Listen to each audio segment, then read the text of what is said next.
चकिया।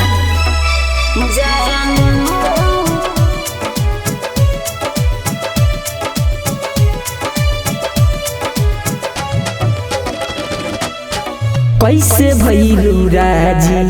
कहरेला शादी तोहर होया जादी हमर होई बर्बादी कैसे भइलू राजी कहरेला शादी तोहर होया जादी हमर होई बर्बादी याद तोहर बहुते सताई अब लौकी ना तोहर पर जानू ले जा खुनावा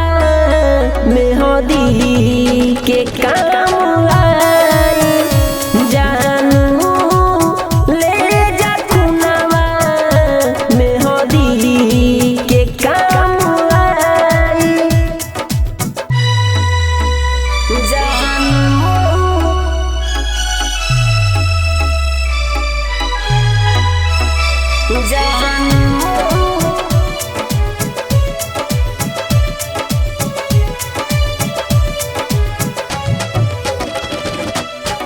आखरी मिलनवा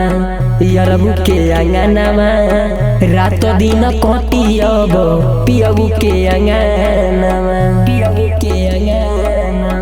आखरी मिलनवा यरबू के अंगनवा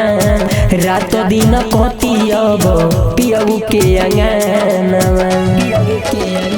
विजय मुकेश नजरी नारायण